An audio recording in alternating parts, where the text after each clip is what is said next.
I wish good things to you who's watching this. I am Alexey, and this is the playoffs of the World Team Carcassonne Online Championship 2025, where we'll be saying goodbye to either Team Thailand or Team Japan.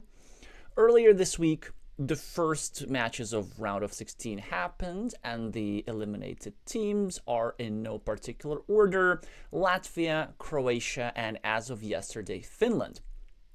Now, Japan and Thailand had quite interesting group stages. Japan, of course, is the reigning world champion, but it is actually the Thai players who were ranked higher. They placed second in the Group C, in the Deaf Group, and they even defeated the highest rated team in the tournament. Ukraine so far had a very strong tournament. And as for Japan, they had a bit of an easier ride because they were in a group with 5 teams rather than 6 teams, but they did lose the decisive battle against the United States for the title of the winner of the group. They did successfully defeat Czechia, Netherlands, and Malaysia to make sure that there's no question about their eligibility for the playoffs. In this particular match, Japan is going to be the favorite. If you just look at the ratings, they really brought their A game. Waiguru Y is a master, which maybe is not that famous, but they were instrumental in... well, actually, they weren't instrumental, but they did win their last duel in Japan versus the United States match. And also just generally very strong master. They have deep knowledge of the game because I see them all the time on topcarcassonner.com, doing all those puzzles and submitting puzzles as well. But they are up against the strongest player in Thailand, Pakshay, the rising star, the semi-finalist of the Carcassonne Champions League. And here, I gotta say that the Thai player is going to be a slight favorite. And generally, if Thailand wants to make a stand against the world champions, this table number 1 is where they have to do it. On table 2, we have a veteran of the game with a screen name Keithra, currently at a very solid 776 rating, the third on the platform at the moment. Their peak well over 800, and they're playing against Shawan05. Shawan has 8,000 games of experience and an expert rating at the moment, but Keithra is going to be the favorite against most players. Now, table 3, that's a complete toss-up, and maybe even I'm going to bet on Thailand there. Nana Takyu with a rating in the mid-500s is going to play Lazy Tech with a rating of also in the mid to high 500s. This also going to be, I was going to say, the second most interesting table to watch. On table 4, Byro, another master with a peak rating over 800, is going to be the favorite against Gun07, but Gun07 did cross their 700 threshold and solid understanding of the game. I'm gonna only put Byro as a 60% favorite or something. On table 5, there is going to be a big difference. The former captain of Team Japan with a screen name Should, and source of many puns, somebody who appeared on this channel plenty of times, 12,000 games of experience, well over a master peak rating. They're going to be playing against Pimika of Thailand, who's rated in the mid 500s, and they're a really serious advantage for Team Japan. And generally, I think Team Japan also have the moral advantage, just because if you look at the previous history between the players, on every table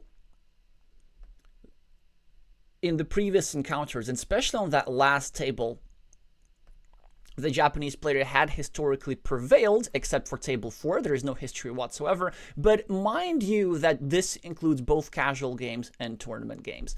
Overall, I'm going to say Japan is like the 60% favorite to win this. For Thailand to make the upset, they're going to need to deliver on table 1, table 3, and maybe try and work for a potential upset on tables 2, 4, or 5. Maybe 4, that would be the most realistic one. So we're going to start with table 1.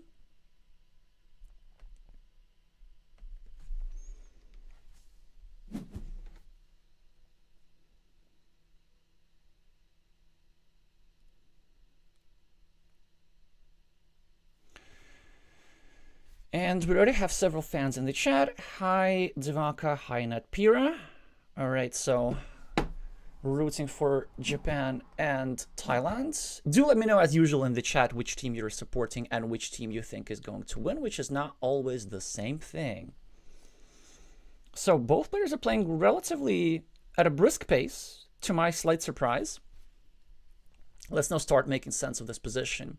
Bakshay with the red meeples and Waiguru with blue. 4 points on the scoreboard for the Thai player.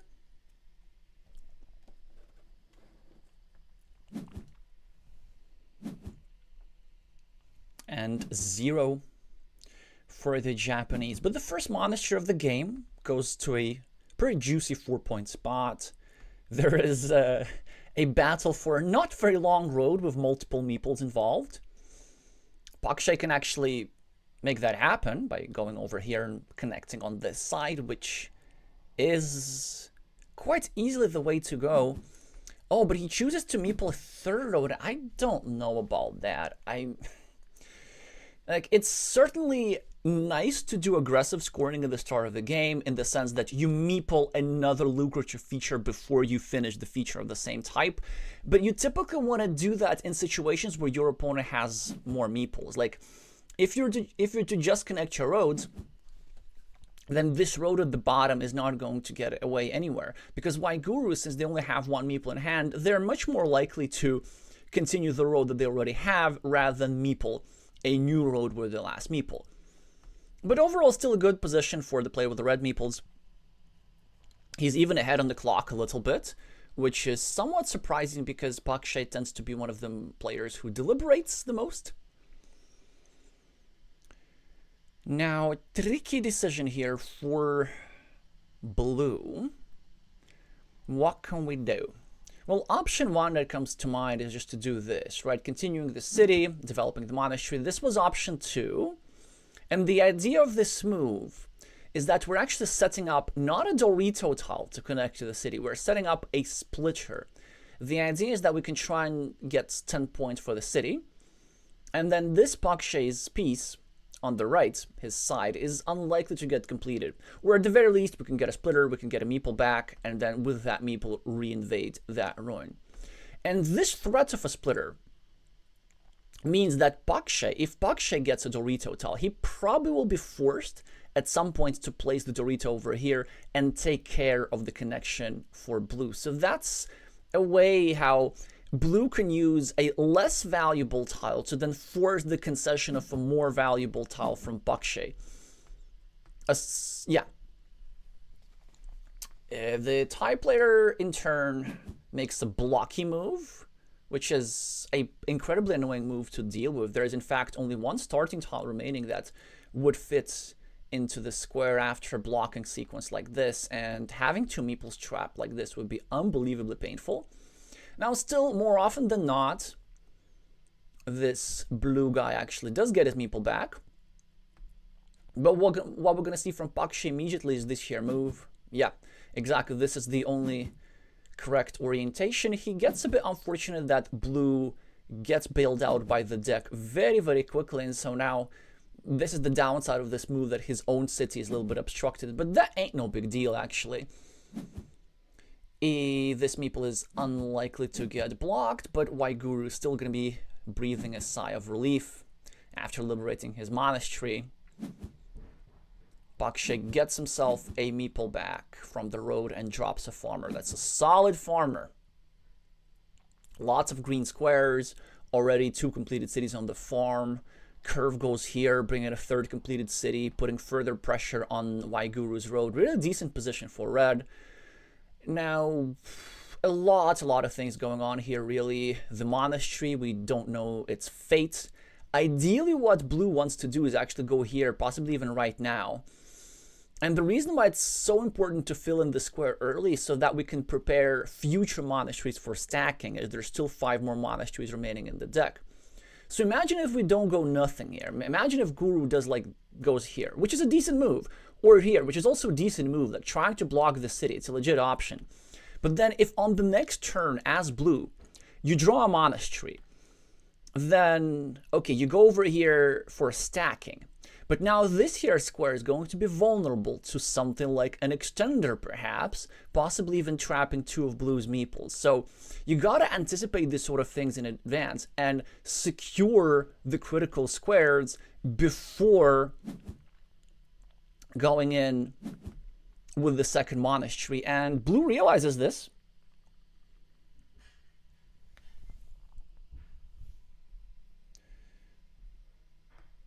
Blue completely realizes this. So far, very high level moves from both sides.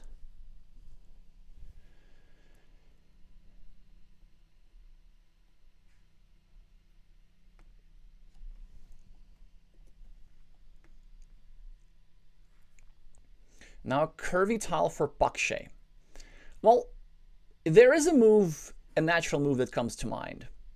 And this, of course, is to go here, because we mentioned before, it expands the field, it puts additional pressure on this here square against blue's road. So I don't really see many other options for the Thai player, and time management is a bit of an issue for him, I've noticed, because I think that this is the move that he's going to eventually make. But if you are going to make that move, then you better do it in a couple of seconds, kind of anticipating that in advance. He could be considering a move like this, perhaps, starting to obstruct this square. Or maybe a move like this, obstructing this square. Instead, he goes for the natural move, which makes a lot of sense. But then did we really have to spend these 30, 40 seconds? So probably spending the time for the endgame would have been a bit more valuable, if you ask me. But if we have any Thai viewers in the chat, if you know something more about Pakshay's thinking process, I'll be very curious to hear that. In the meantime, some natural moves for both sides. Great draws for red, starting an 8-point monastery, Waiguru finishing a 6-point city, but then that city gets, well, the new city gets a bit thwarted. Yeah, this curve is just super, super timely, getting this monastery into excellent shape. The one downside is that it accidentally protects the road of blue, but not by much, because imagine if, like, blue goes here, then suddenly his road, this square, becomes more vulnerable, and to this square both the road and the city meeples of blue are tied, so Pakshay will be more than happy to sacrifice his 1 monastery meeple for 2. In the meantime, of course, standard tactical move from Waiguru, setting up another monastery next to his monastery, still 4 of those in the remaining, rather powerful sequence. The thing with moves like this is that they're basically unstoppable, so Pakshay can't really realistically hope to block that monastery. He needs to either draw a lot of them or hope that blue does not draw the monastery soon enough. But ideally, as Pakshay just needs to get counterplay. But what do you do exactly with this tile? Well, maybe we could do something around this square, trying to maybe do something like this, build up, try and block. But you see, if we go here and Guru gets a splitter, he can also split this guy for 4 points, leaving us stranded. Nevertheless, this move has been made. And actually, I do like it for a couple of reasons. Well, first of all, the splitter threat is not such a big deal because blue already needs a splitter over here. And Pakshay draws the splitter anyway, whilst blue finishes his city next to Pakshay's monastery. But one reason why I actually do like this move quite a lot is that it protects this here square. Now it is harder for Waiguru to go here with the crossroads, take 2 points, and then endanger this here guy. It's also possible for red to get a sequence of a straight line plus a Dorito to score 4 points for the road. We can see that Waiguru does make a blocking move, and that works well. But from this side, this blocking move actually is equally as effective as from here. But at the very least, he doesn't get extra points. Like, imagine if this tile weren't here, Waiguru could have gone here with a meeple, so meeple the 4-point road in addition to endangering the square. That's the idea here. So a lot of positional benefits for this here decision earlier by Pakshay, but something more impactful has just happened. As the play with the red meeples has committed to playing field control. With the second meeple here with the divider, White Guru, though, getting the splitter, and with that, a rather big advantage, I'm going to say. Yeah, this 10-point city and a meeple back is a lot. Bakshay, though, with the city tile, has some really interesting options. Because this ruin here is 8 points. It's controlling the road of White Guru, so that's pretty nice. And if we really have to, we can even create the threat of completing the city. And that's why for Bakshay, this decision right now is not easy at all. So if we want to make a pure equity move, like in the short term, we go here. We score 2 points for the road, 2 points for the city, then hope to block the square with the idea of keeping these 4 points for ourselves. This, of course, is not going to be the move that we see on the board because it's very reckless from a meeple safety standpoint. We would be endangering this here guy a lot. And that's why a move like this also makes a lot of sense. We do score 4 points over here, 2 for the road, 2 for the city, and our city becomes a little bit safer on this side. However, it's a bit more vulnerable on that side, and there can be some interesting situations here. Still, for the short term, it does appear to be the safer move. There were some other options available, like finishing this road at the bottom, doing something like this, because White Guru now can actually do something like this, for example. That'll be pretty nasty. He can connect all the cities of Bakshay, leaving the Thai player with a rather severe meeple disadvantage and not great prospects of finishing either of his cities, really. He does go for this. I think this actually is an even better version of what I was saying. And you know why? Because 1, 2, 3, all the divider tiles with which Bakshay could go here and kind of split his own 10-point city and finish it, they're all gone. So the only realistic tiles to connect these squares would be the extenders. But then if he does get an extender, then this square becomes like super, super vulnerable. In fact, it's close to completely blocked. So yeah, a rather uncomfortable move. On the other hand, this move by Bakshay is absolutely lovely. It protects the square, and it also sets up some nasty options like the extender plus dagger, or even, well, before this draw, I was going to say the last triple city. But actually, now that the last triple city has been drawn, this square is dangerous again. But Bakshay with a fantastic tile, just in time. You gotta connect the cities right now. An alternative, of course, is to go here and block. Another alternative is just to not care about anything at all and go here. But I really like this idea. Yeah, because then you know what? It creates another threat in the position. There's a genuine chance of even completing that city with one tile still going over here. Plenty of Doritos still going over here. But with 8 minutes on the clock, I have no doubt that the Japanese player will find the most precise block of going here. That would be... Actually, no, that would not... Yeah, that would be definitive. Because then the same type of dagger would be required in both squares. So that would be a Sophie's Choice block on one feature. And even if Bakshay draws it, he cannot fill both squares. So with 15 points on the scoreboard and such a meeple lead, what you want to do as the player in such a position is just you want to avoid the worst case scenario. And the worst case scenario from blue is clearly red finishing that big city.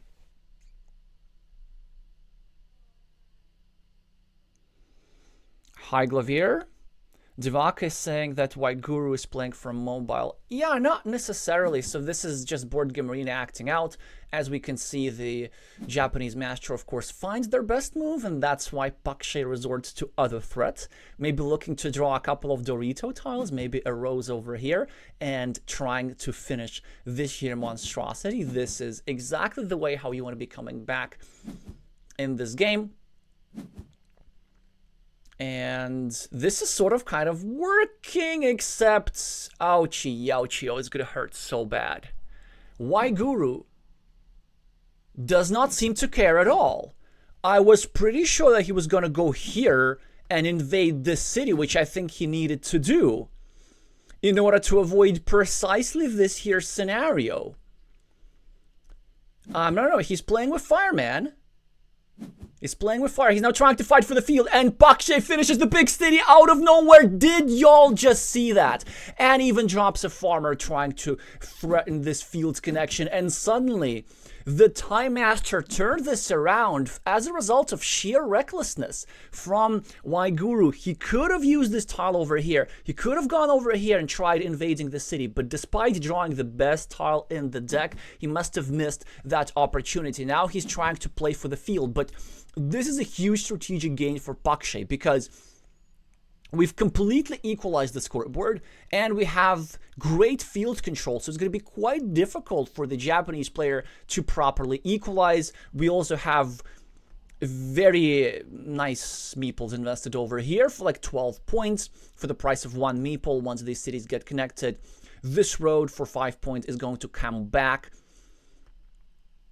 The only thing that we have to do for red is we have to draw a curve before Waiguru gets one of the 2 remaining T crossroads, because this T crossroads separating us from the main field would hurt. But you know what, even then, imagine if blue goes here, gets the 4 points for the road, separates this guy for 6, then we can get the road monastery and still connect all the way around here. Bakshay uses his last meeple to clean off the city cap. Before that, of course, he had to calculate the number of caps remaining. Waiguru keeps just dropping them farmers to the best of his ability. And this actually is a pretty annoying move. Because you think as Bakshay that you want to go here and block, but you don't. Because there's still 2 road monasteries remaining. What you probably do want to do is maybe something like this. Just continue a road, make it a bit safer, and then try to draw the last remaining extender to separate. You also don't want to go here. Yeah, but that's the problem. Because now Waiguru has his choice of amazing moves. He can either go here and complete the connection right now, or he can do something riskier and spicier like this, going for 4 points and then trying to gun for another monastery. Ouchie, ouchie. This is a really strong sequence from blue. And Bakshay cannot really do much, and blue gets another monastery. This is utterly, well, close to devastating, really, but now the field is only tied. Bakshay gets a meeple back to further fight for the field. Both sides have 1 meeple to invest further. Waiguru does not care about the field, he just wants to score. Gets himself yet another monastery, cashing in on the setup early in the game, and now Bakshay needs to do something. I was thinking it would be some sort of farmer.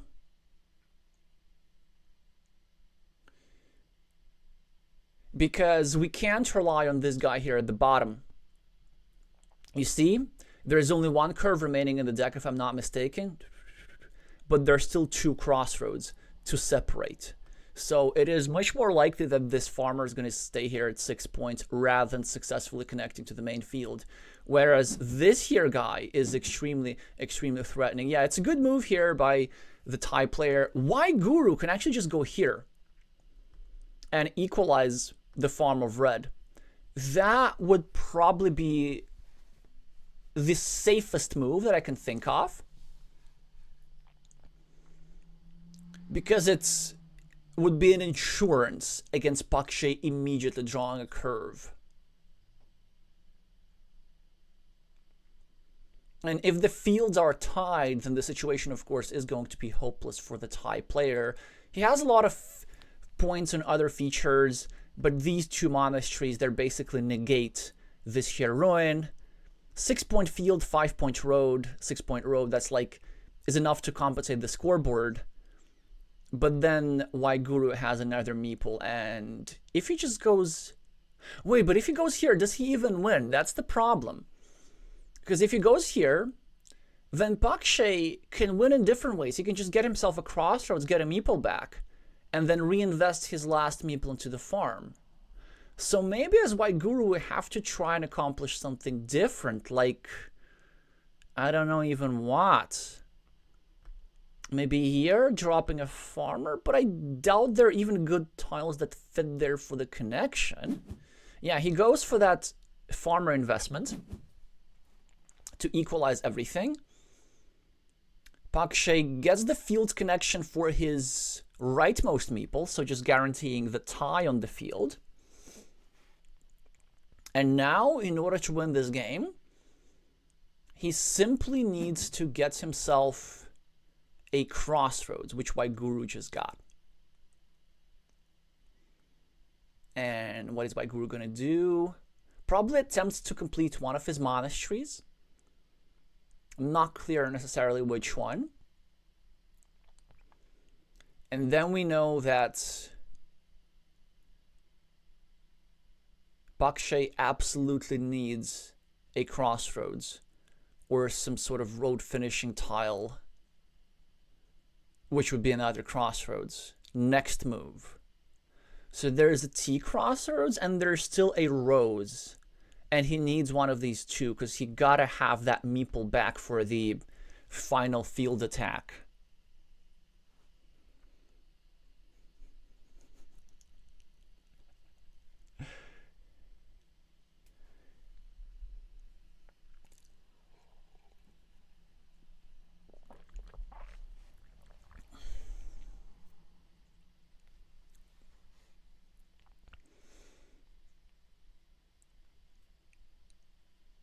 Yeah, addressing the comment back, I don't think White Guru is playing for mobile, and Pakshay does not get his stuff. He does not get a crossroads. Oh, that's going to be unfortunate, fortunate. Well, he can still do things.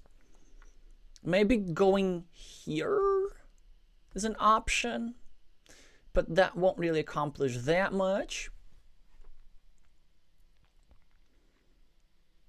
Yeah, so the thing with Board Game Arena, it shows like this mobile icon when the player has recently logged in from their phone, not necessarily if they're playing from the phone right now. White Guru finishes his monastery. Pakshay gets a curve, but a little bit too late, and this shows that this here move meant everything in the world. And just to rub it in, White Guru is going to connect to this field at the bottom and even take the 4 extra points. And Pakshay is going to get a crossroads, but just a little bit too late. An absolutely fascinating game and some amazing field play from White Guru. Like, to notice this, it's such an unusual field invasion pattern. But the thing with that field invasion pattern, there were so many tiles in the deck that fit there. There were actually like 3 vanilla city caps that would fit there. There were multiple monasteries available.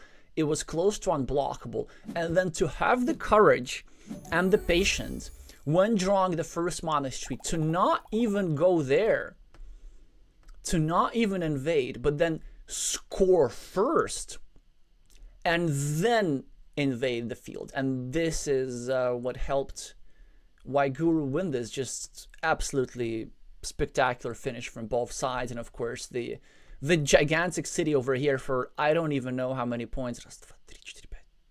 A lot of points, basically 30 something, is going to be one of the highest scoring cities of the week for sure. So that's the first game of this duel. Pakshay now needs to come back to try and keep his team afloat, and the fact that blue is the starting player is not going to help him. Blue already got the 4 points and a new road, which gets immediately equalized by a red meeple on there. Straight line now for White Guru. In the meantime, oh, let me just correct the scoreboard a little bit, actually, because it's a bit clunky. But yeah, there we go. It's a bit clunky. Gotta make it a little bit smaller. Never mind what's going on.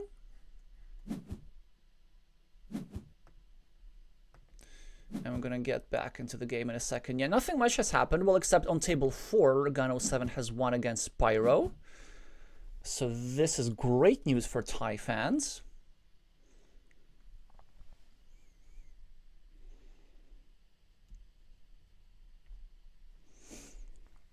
Alrighty.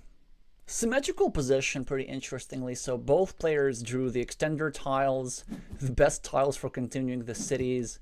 White Guru is the first one to cash on the city cap. And Pakshay follows suit, also getting something on the scoreboard finally. His issue here is that this here square is gonna get blocked, and not yet.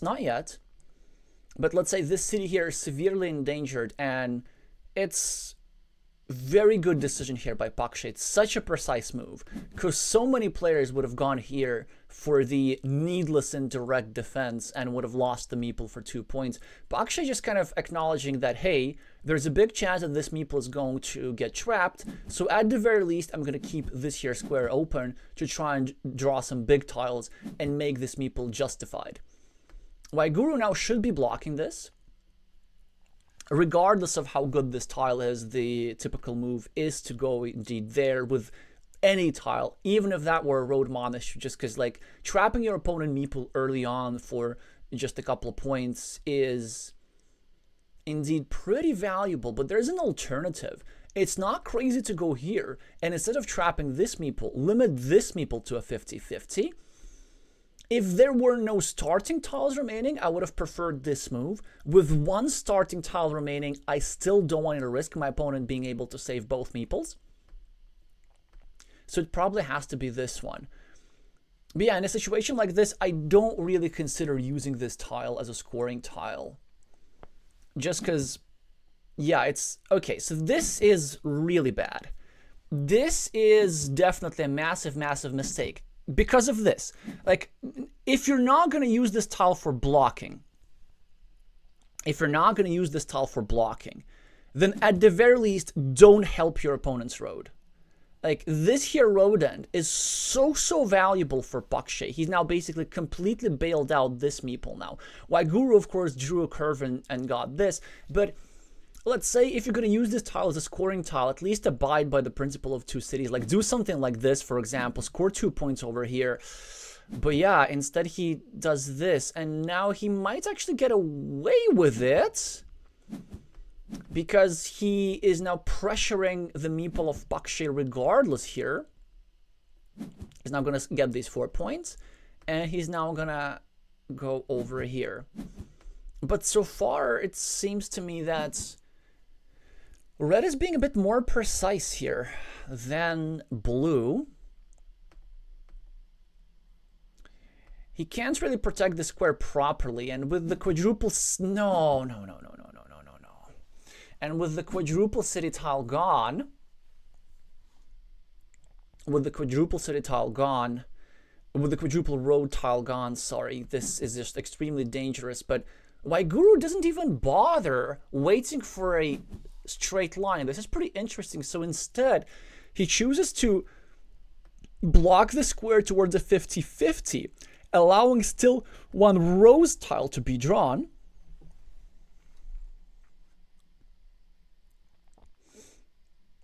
But I was surprised about this move by Pakshay. I think he was just a little bit too shy getting his meeple back. I probably would have gone here and placed my meeple back, my meeple here, like, just so that I can have the indirect protection and the scoring at the same time. But then on the other hand, I can understand the Thai youngster very, very well here. And the reason why he was reluctant to spend his last meeple is because on this particular board, it's pretty important to keep at least one meeple in hand at all times. And the reason is these tremendously luxurious monastery spots. This 5-pointer is nice, but that 7-pointer is just incredibly yummy. Neither player has drawn a monastery yet. Let's see if that changes soon enough. Bakshay did complete successfully the task of building up his city and kind of making sure that it's a profitable ruin in the long term. With these 2 city squares, he will be able to capitalize on the scoring potential and is somehow still sort of kind of ahead on the scoreboard. The big issue, of course, for the Thai player is that after this crossroads, Bakshay needs multiple crossroads in many places to free his road meeples. By multiple, I mean 2. Also, it doesn't help him that he can't protect his second road meeple properly. There's still a big threat of blue drawing one of the 6 remaining curves and just going over here and blocking the square. So Bakshay can just score. Really, that's the only thing that he can do, starting another loop. Waiguru scoring 2 points, also restricting red's field there. And a monastery. That's a huge draw for Bakshay. So many good squares to use it. Let's try and go through the options before the Thai player makes his decision. So option 1 that I think about is this one. It says 7 points. It is really good. But my concern is that Waiguru is going to get a straight line and then limit our monastery towards a 3rd crossroads. And we're going to need a crossroads everywhere. Option 2 is this for 6 points. But then this square is vulnerable. We're opening up a bigger field for no reason when we're down meeples. So my favorite option is actually to go here. We would be scoring 6 points. But we would be also protecting our road meeple here very nicely. And we will be also gaining extra value from building up our ruin over here. The only downside is that our opponent could get some sort of big tile and limit this here square. But even if that were to happen, we still have a starting tile remaining. And the Thai player does, in fact, find the best move. This does mean, however, that we leave this 7-point monastery spot up for grabs, which with 6 meeples remaining, Waiguru is going to take with no problem. First of all, it's pretty safe as it is, because Waiguru, unlike Bakshay, does not need crossroads in many places. No, don't, I can't, man, what you, no. Well, let me try and be the devil's advocate for this sort of imprecision. Okay, let me try and think why he's doing this.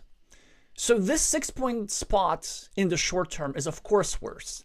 It's 1 point fewer, it's less safe because we can quite easily restrict the square towards a curve.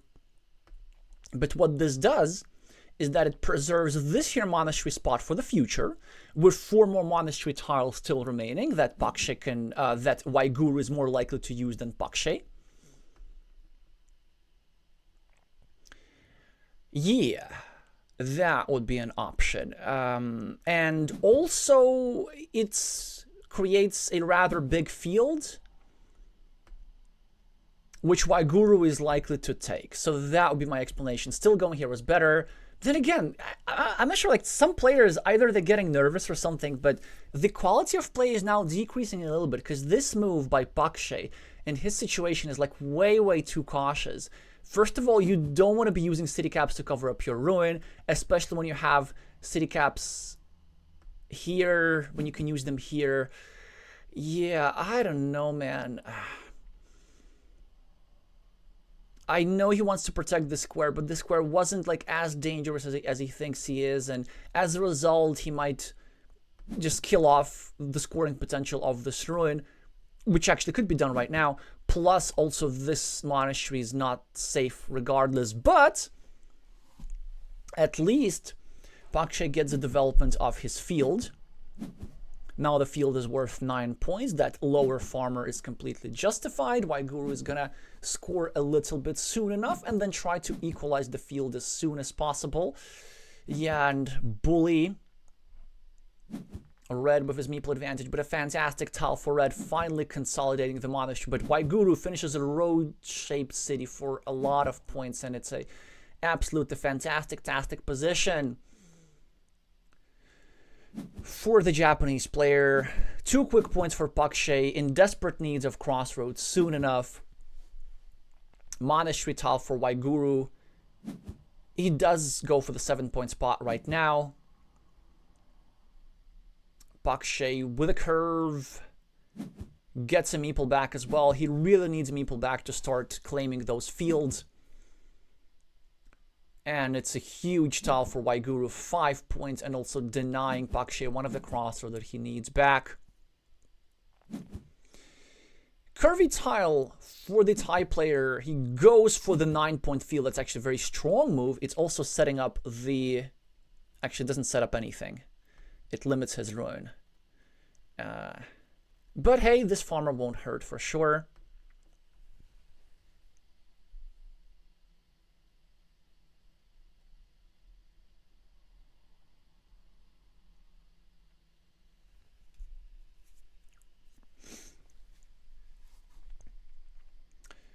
Well, that's funny. Matt is saying in the chat that Road Monastery creates the big field that only he can claim, referring to Waiguru's move earlier. But it is actually Pakshay who claims the field. This is not for long, so don't get me wrong, because this field has multiple attacking spots here and here and here. And with his meeple advantage, Waiguru will be able to bully this here guy.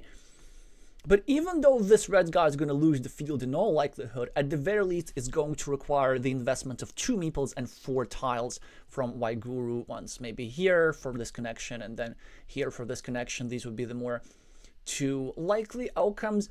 And if Pakshay gets fortunate and crafty enough, then he can maybe even try and build some barricades around the field. For example, a tile which would be super nice to draw. Super nice to draw, like on our next move, would be a cow. Place a cow here, obstruct the monastery, eliminates a connection square. Like, that's just beautiful. Also, what would be nice is maybe drawing a sequence of something like a vanilla in a straight line to try and secure the field at the bottom, but this is actually quite unrealistic. The most realistic outcome is, of course, that Waiguru will be able to claim this 9-point field and maybe even equalize this 12-point field. Yeah, honestly, it just looks so grim that I want to start looking at another game. Well, it will stop looking grim if Pakshay starts drawing back-to-back crossroads. So maybe let's stick with this one for a little bit longer. But it does not look good so far. Especially with this curve, like, what do we even do? 1, 2, 3, 4, 5, 6, 7. There's still 2 curves remaining. So, like, blocky moves like this or like this, they don't really work that well. Maybe we can go here and expand our field a little bit, but what's the point if this guy's just going to go here and equalize? So our position is so bad that it's not crazy to just drop our last meeple as a farmer and then hope that we get a crossroads on the next move to recuperate. In reality, we're probably not that desperate just yet. And we do need a meeple for scoring, but he decides that he is that desperate this early on, and can't blame him for it. Can't blame him for it at all. Yeah, sometimes the timing with fields is so important that you just gotta spend that last meeple and hope that you get another back soon enough. Waiguru goes for the bottom field, whereas I would have preferred maybe a more annoying move. I would actually have preferred to just score, going over here, meepling the sweet point road, and just forcing Pakshay to give us a meeple back when they finish this here stuff. Blue instead goes for a non-confrontational approach, scoring elsewhere. This 7-point ruin makes a lot of sense. Just meeple it, man. And a crossroads for Pakshay. Now that's a game changer. 2 meeples back, 13 extra points on the scoreboard. Very good field control for red. This is just the tile draw that he needs to start turning this around. Waiguru now needs to make a decision. Do we go the farming route or do we go the outscoring route? If we just go the outscoring route, like we can do something like this, expanding our little 6-point field here. Instead, he goes on the left at the top, trying to get another farmer and maybe trying to unify everything here. Baksha with another crossroads can score a little bit, or maybe even he can farm if he so chooses, like going here, for example, and then hoping that everything gets connected at the top, which is not that likely. We could also go here and start blocking this square. That's also not such a bad idea. 1, 2, 3, 4, 5, 6, 7, 8. There's actually only one curve remaining. But maybe just making a bit of a waiting move, which would be scoring the points, is an option. Or we could go here and try to attack the 9-point field at the bottom. That actually is also pretty good. Yeah, because this here guy is here just threatening the equalization of this here meeple. And if we go here and sacrifice the 2 points, then spatially it's kind of creates a nice box around the field. So if we get something like a straight line, of which there's still 1, 2, 3, 4, 5, 3 remaining, that's a lot. 2 remaining, that's a lot for this stage of the game. Then that's a pretty good position in that part of the board. The 2 monasteries, of course, creates a major problem.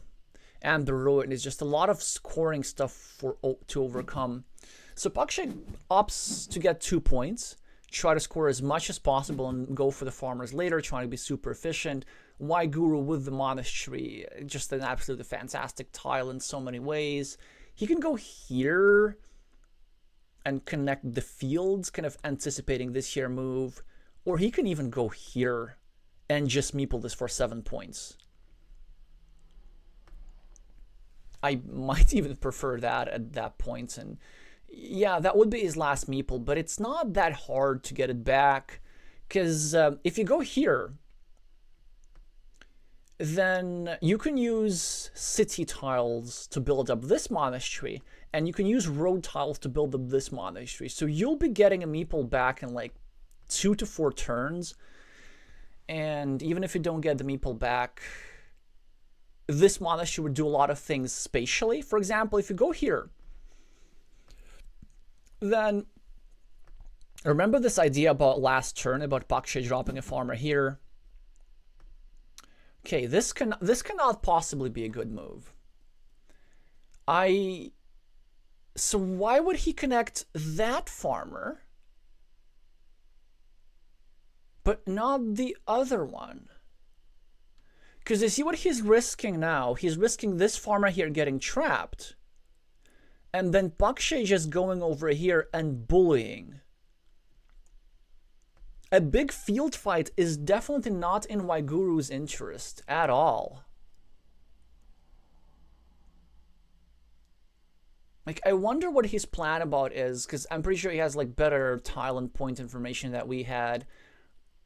But it is clear that blue is ahead. And as the side that is ahead, you want to make the least risky move that you can possibly think of. And this move just raises the stakes for the field. And Pakshay now, for once, is the side with the meeple majority, and so he gets to decide when and how he wants to fight for the field. So one thing that he could do right now is actually go here and block this meeple, and that would be a 50-50 block, which is not bad at all, because there's only one city plus field tile. That is the last remaining shielded road Dorito, a regular Dorito. And then what we're going to attempt to do as Pakshay, we're going to attempt to draw that Dorito here, or even better here, and the last monastery here, and connect our bottom farmer to the top, whilst also saying no to the entry of this guy. Maybe blue's idea, yeah, and Pakshay does go for this move. Very wise block. Now this curve does not fit here anymore. So a real chance for the Thai player. In the meantime, blue builds up his monastery, whilst also eliminating some field connection options at the bottom. Paksha goes for a farmer, which is a smart choice. Now a monastery is drawn by Waiguru, and now I guess he can go there for 8 points, because that's a lot. That would be sacrificing his last meeple, but with a 50-50 chance of recovery, since there's still one triple city tile, just like this one, but with a shield. I mean, it does look pretty good, but he chooses not to do that. And this move actually makes sense, because this move gives him 1 point and also blocks this farmer. Pakshe gets a city tile, and now he's going to need to do something about that top field, perhaps. How do we invade it? And also we need to make sure that we can set up ourselves a winning opportunity with the Dorito, because we already need to draw the Dorito tile that blue needs here for invasion, right? So we need to figure out how we can use that Dorito productively in another place. And I'm not seeing it at the moment. There are also no vanilla city cap tiles. So that idea of going with the monastery here and another tile here to get this farmer into the field, it does not work anymore because this tile simply does not exist. Tough position here for Pakshe. Not sure how we're doing here for the score. 9, 13. Well, let me count this a little bit later. This is actually quite a smart move. The point of this is to set up an attacking platform where maybe he can get... Actually, yeah, a Dorito still does not work. Okay, at least he gets a Dorito, right? And he can just breathe a sigh of relief that he's not going to be losing this field. But what do we do with this Dorito next? It's really just not the easiest tile to use. Well, we can go here, I guess. We can get the 3 extra points for this here guy. And we can hope to get a straight line here. The last remaining straight line to connect these fields. We can hope to get a crossroads soon enough, but the straight line is used by Waiguru to do a number of unpleasant things. Actually, if you want to rub it in, you can even go here and drop a 0-point farmer, hoping for either the last remaining starting tile or the last remaining rows to get another meeple into this field. And this should win you like 83% of the time, but there are probably some 100% wins in this position as well, just because Pakshe has been waiting way too long for the final crossroads to liberate his road, and that meeple disadvantage is just way too annoying. 9, 21, wait, 18 points extra is what Pakshe is having on the fields right now, but this is just enough to compensate the scoreboard. He does have 8 points over here, right, for these ruins. That only puts him at +5, and then there's 7 points here and 7 points here. So -9 is the score for Pakshe according to my calculations. They could be wrong. They probably are. And what he can do, I guess, by going here, he's going to get like 3 extra. By connecting these here guys, by going here, he's going to get like 2 extra. Okay, he could get this tile here for 6 points. That would be something. But still, like, you need something way bigger. And the thing with setting up this field connection, as lovely as it is, it actually still doesn't work. Because if we go here and connect, okay, this is 9 extra, but 9 extra ain't gonna cut it. So what we do need to hope here from the Thai player's perspective is some sort of mistake from Waiguru.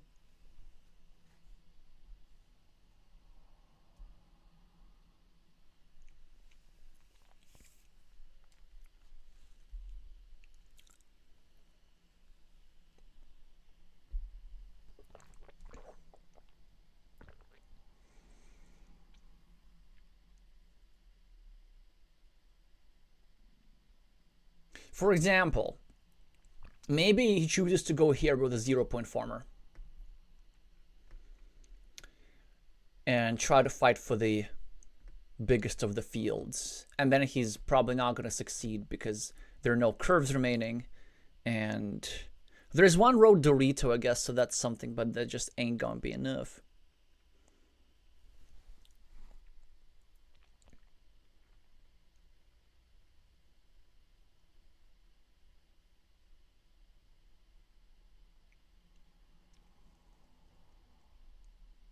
Anything works here, really. Like, taking 1 point for the monastery, that also works.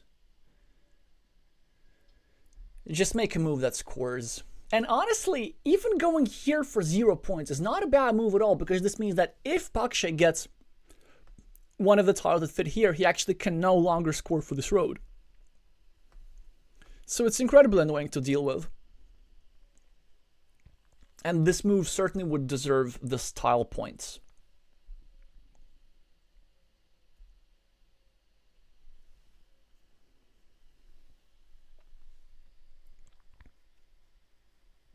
One concerning thing, though, for our Japanese fans, is that the Guru Master is about to go quite low on time, under a minute. Somehow spending... Oh, he goes for it. Oh. I was gonna say, like, if he's gonna try and lose the game, that would be one of the ways he could go for it. Pakshay still can score. He gets the 6 points. And unless Waiguru gets a curve, which he does. He just gets a curve, yeah. He gets a curvy tile, and that works. But if he were not to get it, that's interesting. What would have happened? We're going to find out that soon enough. So he's going to go here. He's going to take the 5-point road, of course. And Pakshay gets the city caps, which is the probably worst tile that he could have drawn. Yeah, he takes a city. Starting tile for Waiguru just to take 1 monastery point. So imagine if the tiles were a little bit reversed. Okay, so Pakshay gets this. And then if...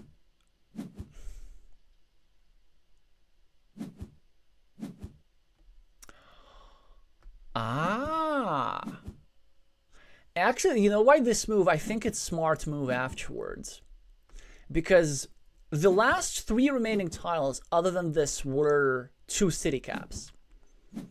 And the idea is this. So imagine if you have the Dorito with the road and 3 city caps of different kinds. Waiguru is going to be drawing 2 out of these 4 tiles. So either he draws a road Dorito, which allows him the field connection, or he draws 2 city caps, which allow him the completion of this here city. Well, if not the completion, but yeah, it probably allows him the completion of this here city. Well, not really. Let me try and run this. Actually, yeah, I think maybe Waiguru would risk losing it. I don't know. So let's say he goes here. Pakshay takes this. And then Waiguru's next tile is something like this, right? And he goes here for 4 points instead of 5, so he gets 1 less. And then Pakshay is going to get this tile here. And then Pakshay is forced to block here to go for 2 points instead of 4. He gets -2. Wait, but then he gets 12 less for the field, right? Yeah, basically. Waiguru just seriously risks losing the game if my calculations are correct. If they indeed are correct, then in the sequence where Pakshay gets this here tile,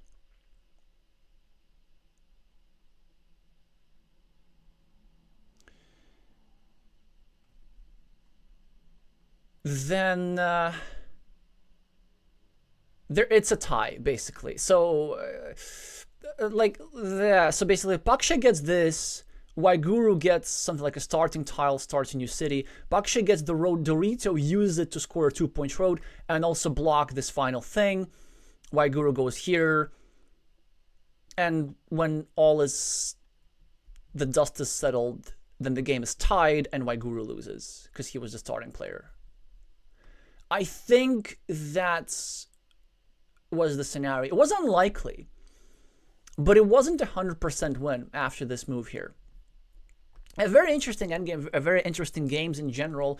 It's ended up to be a monastery bullying, really, and the story of meeple advantage and trying to block your opponent towards the crossroads, which were such a long wait for the Thai player. And as a result, the Japanese player prevailed by equalizing the field at the very, very end.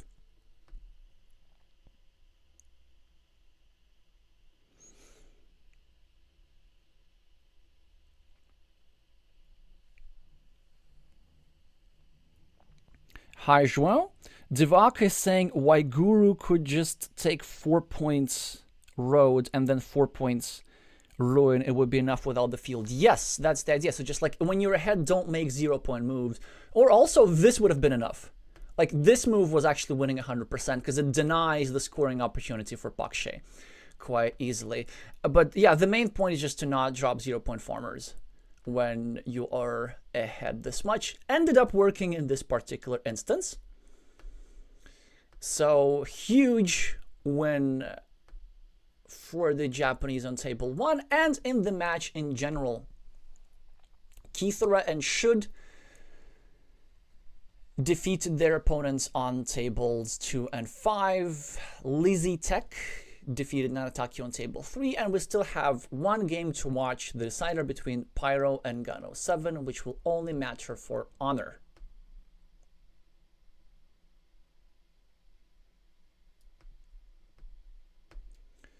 Just the last couple of tiles remaining there. And it looks like Thailand is going to prevail on this one, well, at least if we judge by the scoreboard alone. And it's not just the scoreboard, it's actually the fact that Gano 7 has 3 monasteries over here, which are gonna score lots in the end.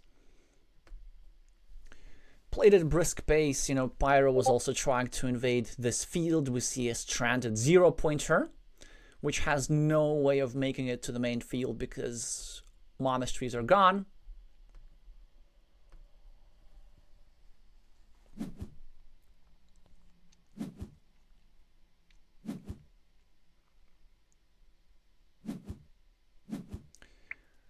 And let's see what the score is. I'm pretty sure that Gano 7 should have this. So if Pyro does not know the match result, he should be quite worried. Oh wait, Gano 7 is saying congrats. Maybe he's saying that to the team, because what am I not seeing here? It looks like green is winning here massively, right? And yes, he is. Yes, he is. The congratulations in the chat were referring, of course, to the match in general.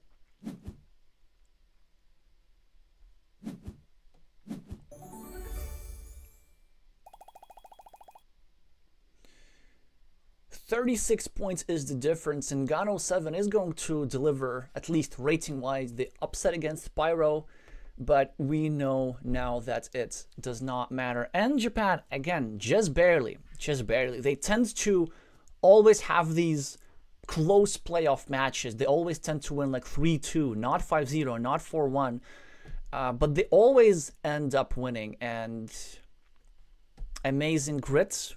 Commiserations to Thailand, congratulations to Team Japan. We're gonna talk about some tournament table stuff a little bit later, but first things first, to congratulate Team Japan on this victory and advance into the next stage. All rise for the national anthem of Japan.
Congratulations again to the reigning world champions. Let's now see what's next for them and for Team Thailand. Team Thailand will be finishing this tournament in around top 10, I believe, in 10th or 11th place, something like this, which is a stunning improvement since last year, and they definitely will be the contenders for the very top spot in the next one, in my view. What else? How's the other match going? Okay, this actually is still ongoing. So, where's the playoff grid? Playoff grid. So Japan, first of all, whoever wins this here duel, it's really a coin toss-up between two. Japan's going to have quite a hard time against them. And then after this, they're going to be facing the winner of this here bracket. This is going to be either Ukraine or Brazil or Colombia. Now, the outcome of Brazil-Colombia, we're going to find out a little bit later. But regardless of what happens, Ukraine's going to be the massive favorite. And maybe even they're going to be the favorite against Japan, even if Japan makes it past the winner of this here duel. So the quarterfinals and the semifinals and the upper bracket should be really, really difficult. But I kind of feel that if Japan manages to get past these two stages, then whoever comes against them in the finals, then Japan are going to be the favorite. And they're going to be playing either against the United Kingdom or United States or the winner of Chile, Italy, Poland, France. So this is here the other side of the playoff bracket. Kind of a bit of an unusual way how all the teams from East Asia are in one part and most European teams are in the other part. So not that much overlap. As for the other matches, there's going to be a mega stream today at 16:50 UTC. We're going to be starting with Brazil, Colombia, jumping into Poland, France, jumping into Chile, Italy straight away. 3 back-to-back matches, 1 big stream together with a special guest. So in case you're here for the first time, make sure to subscribe so that you don't miss the notification for the next stream and further streams as well.